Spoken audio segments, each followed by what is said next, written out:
صباح الفل والروقان والسعادة على أحلى متابعين باحبكم جدًا. النهارده إن شاء الله بإذن الله حلقة ما تتفوتش، هاتكلم فيها عن السعادة وعن المشاعر الجميلة. بس بجد بقى لو أنت أول مرة تشوف قناتي ما تنساش تشترك، لأن بجد قناتي كل ما تتابعها هتحس بسعادة أكتر، هتحس بروقان أكتر، هتحس باستمتاع أكتر، هتحس إن أنت مشاعرك بجد لو انت ما تابعتش قناتي هيفوتك كتير من البهجة ومن السعادة ومن الروقان والمشاعر الحلوة. وهي ايه قيمة كل حاجة عندك في حياتك لو انت مش سعيد ومبسوط؟ ايه قيمة كل حاجة لو انت ملقتش نفسك الحقيقية؟ وانت قدامك الفرصة بجد ان انت تلاقي كل ده لو انت بجد اشتركت في قناتي. اشتركت في قناتي ليك انت، مش ليا انا، لأن أكيد أنا بؤمن دايما إن مفيش صدف. فكون أنا جيت ظهرت في القدر بتاعك وأنت شفت الحلقة بتاعتي دي أو الكلام ده، دي إشارة ليك إن أنت بجد ما تفوتش الرزق ده. المهم نتكلم النهاردة عن السعادة.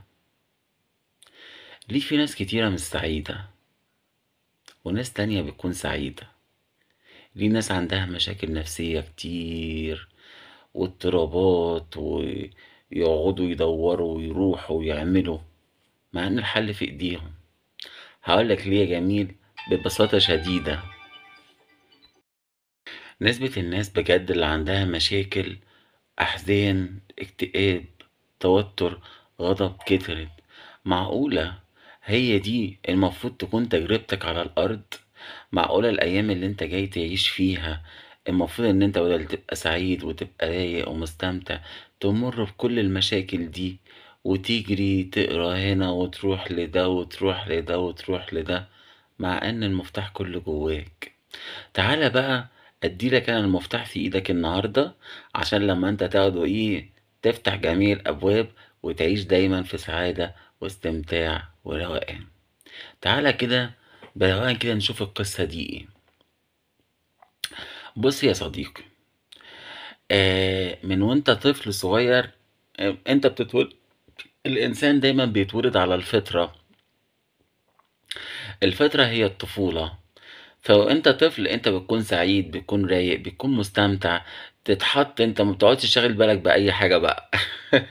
وانت طفل صغير حطوك في اي مكان هتلاقي نفسك تقعد تلعب وتضحك وتستمتع او مستمتع ورايق وكل حاجه.